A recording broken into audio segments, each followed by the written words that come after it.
Hello, everyone, and welcome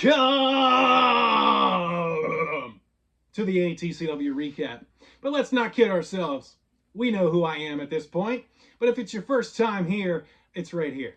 I am the Golden Tongue, Evan Wade, and the topic today is ATCW Mayhem in the Ring, which came to you live from the Leetown Community Center in Kearneysville, West Virginia, our home, the ATCW Arena. An incredible event, saw so many exciting things, wonderful people showed up to attend to it, and you guys, you were in another element that night. I loved it. The energy was incredible, and I'm still kind of vibing from it a little bit. So thank you guys for showing up and showing out like you always do.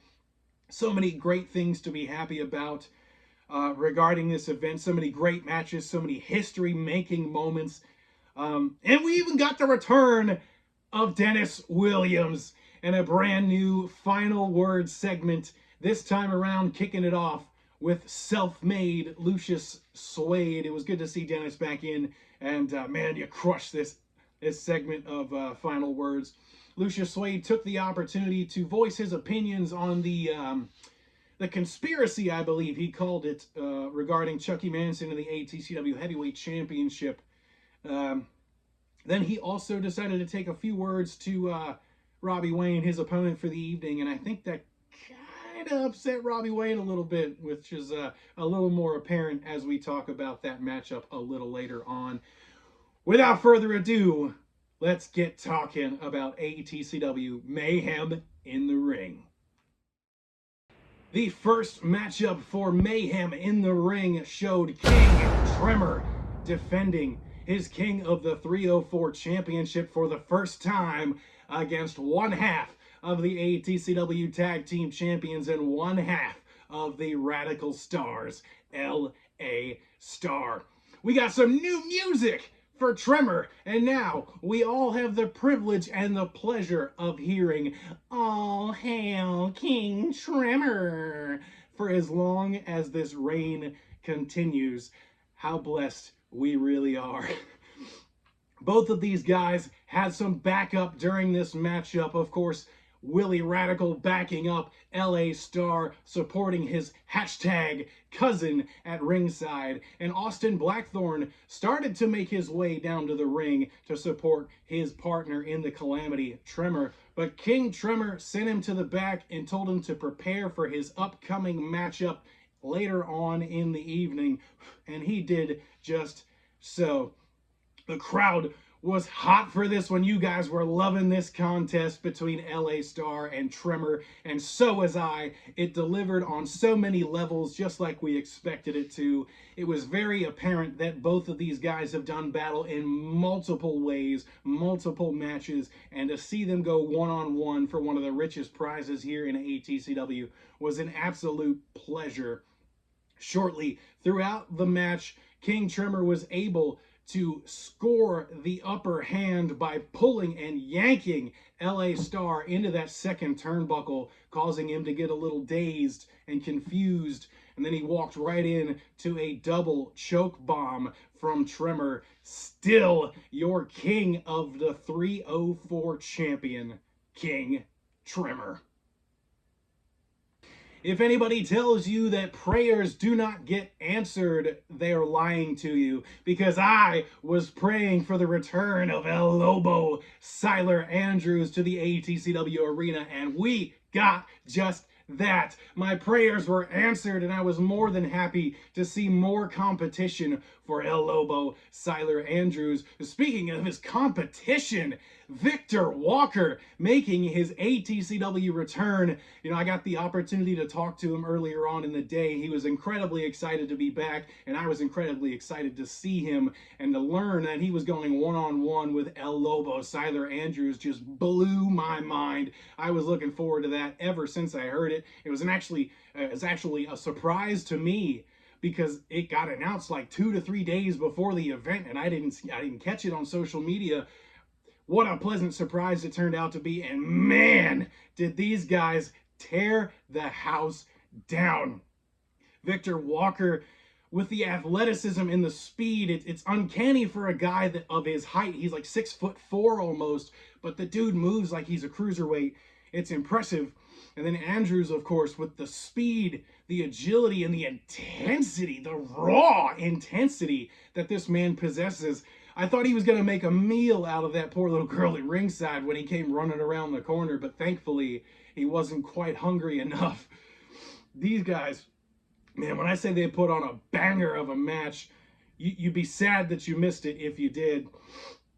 Having Victor Walker back in the arena was a genuine delight. These guys went for at least 10 to 15 minutes, and they just kept on coming with moves that you've never seen before. It was almost too fast to call, and Dennis and I were doing our best job of trying to keep up with everything that was going on in this match. Nonetheless, at the end, when it was all said and done, El Lobo Siler Andrews made a statement by taking care of Victor Walker, securing the victory and opening a lot of eyes in ATCW management. You know, I would not be surprised if El Lobo Siler Andrews was added to the ATCW Heavyweight Championship Tournament. You watching, Chucky? The first round matchup in the tournament for the vacated ATCW Heavyweight Championship took place in match number 3 during Mayhem in the Ring. Deuce Donatelli, the golden ticket holder, going one-on-one with one half of the Calamity, Austin Blackthorn. This match had a bit of a slow start. Deuce Donatelli getting in the head and playing some mind games with Austin Blackthorn at the beginning. Austin showed some frustration early on, but was able to use that frustration to his advantage and get the upper hand on Deuce Donatelli. I was incredibly impressed with the way that Austin Blackthorn handled that situation because, you know, Deuce has got at least 20 to 25 years of experience in the ring. A guy like Austin Blackthorn's only been around for a couple, but he's got some experience under his belt nonetheless, and he is learning from the seasoned veteran that is Tremor as one half of the Calamity. There was a moment in this matchup where Austin Blackthorn came hauling into the corner looking for some kind of a splash or something on Deuce. He was able to move out of the way. Austin's face got slammed into a piece of the turnbuckle or a steel post or something. Looked nasty. If you ever see a video of it, you got to go check it out. Whew! The man was bleeding from his mouth, and I'm pretty sure he had to go to the hospital shortly after to get a couple of stitches put in his face.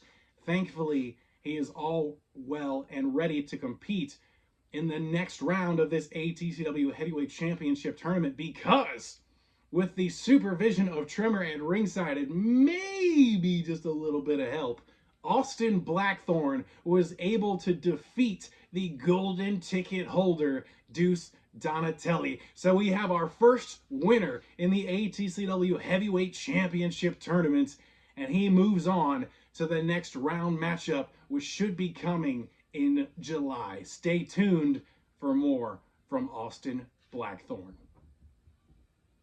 Match number 4 was one of the most interesting pairings in ATCW history. Two guys that have been up and down the road together, even fought in the same promotion, TCW, during the TCW invasion last year, have never gone one-on-one inside the squared circle. We had the privilege of witnessing their first meeting inside the ring at Mayhem in the Ring. The frustration from both of these men, Lucius because he's frustrated that there's some kind of conspiracy going on from Chucky Manson to him. Robbie Wayne frustrated from the words from Lucius Suede earlier on in the night during the final word segment with Dennis Williams.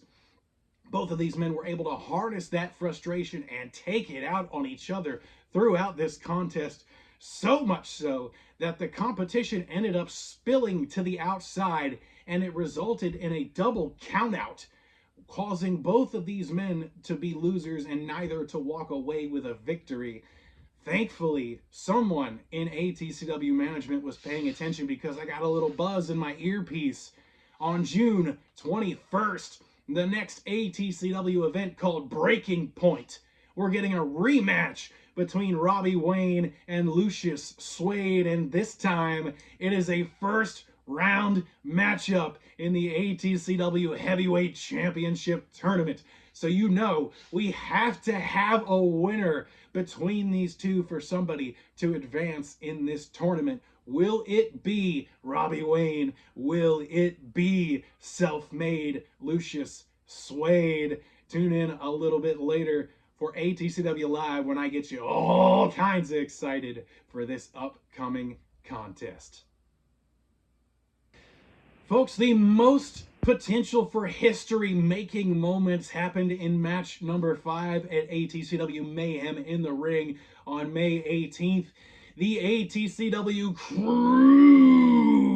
Cruiserweight Championship on the line when the champion for 364 days and Ethan Cross went one-on-one with one half of the Radical Stars and one half of the ATCW Tag Team Champions, Willie Radical. Man, the excitement was through the roof for this matchup. I could not wait all day long for these two to lock up because Ethan needed to win or at least hold on to the championship to be champion for a full year. And if Willie Radical won, he would be a 4-time ATCW Cruiserweight Champion and simultaneously be holding the ATCW Tag Team Championship. Dude, like, that's impressive.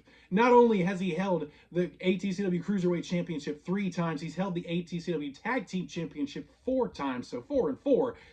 Dude, you don't get much more decorated than that here in ATCW. We had an incredible contest between these two. Cruiserweight action in ATCW is just, it's on another level.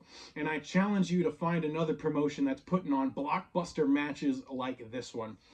Unfortunately, about 7 to 8 minutes into this matchup, it was completely ruined by none other than former King of the 304 champion, Travis Tarvin. And as we saw back in March, Travis Tarvin had some beef with Ethan Cross after he blamed him for losing his King of the 304 championship and issued a nasty beatdown with that rubber table. Good Lord, do not envy Ethan Cross still to this day for that beatdown. It resulted in a no contest, therefore, by unconventional means and not exactly ideal circumstances. Ethan Cross is your ATCW Cruiserweight Champion for over a year.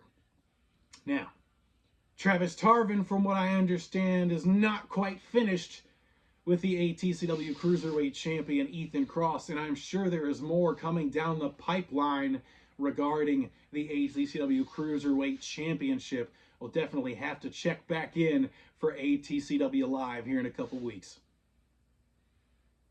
Well, since he was already in the ring in regards to the main event, Travis Tarvin stuck around and awaited his opponent for the second first-round matchup in the ATCW Heavyweight Championship Tournament. Well, the music sounded, the ground began to shake, and the weight of the world emerged through the curtain. It was go time, folks. Corey Bush was in another element on that Saturday night, May 18th, for ATCW Mayhem in the Ring, and he showed just how hungry he is for some ATCW Championship gold. He's held it before, folks. He has been ATCW Heavyweight Champion before, so he knows what it's like to hold it. And he succeeded. Or later on in this matchup, Corey Bush was dead to rights in the center of the ring, and Travis Tarvin was holding the ATCW Cruiserweight Championship that he was holding hostage. Ethan Cross decided to descend down the ramp, get in the ring, and it seemed like for a second there, he was going to support Travis Tarvin, telling him to finish it, finish Corey Bush, hit him with that ATCW Cruiserweight Championship, and claim his victory. To everyone's surprise, a drop kick from Ethan Cross was thrown at the ATCW Cruiserweight Championship, which bounced off the face of Travis Tarvin, leaving him open for one of the biggest weight of the world splashes you have ever seen. The poor guy got squashed right there in the middle of the ring, and he looks like a raisin now. Unbelievable. At the end of the night, ATCW Heavyweight Championship Tournament, your winner and advancing the weight of the world, Corey Bush. That's right, folks. 2 competitors have advanced. 2 first-round matches are still to come for ATCW Breaking Point. One of them, which you know of course, Robbie Wayne versus Lucius Suede. The other will be announced for ATCW Live. It should be amazing. I will be back here in a couple of weeks, so please stay tuned to the ATCW page. Give us a like while you're here, and maybe hit that share button as well. And of course, you cannot forget, all hail King Tremor. Thank you guys so much for tuning into this episode of ATCW Recap. I am the Golden Tongue, Evan Wade, and it's been my pleasure to sit here and talk and try to entertain you for, 15, 20 minutes or so. Thanks again for tuning in. I'm going to get out of here, but I will be back shortly with another episode of ATCW Live. Until then, folks, take care, be safe, and make sure you hold your loved ones tight. Good night.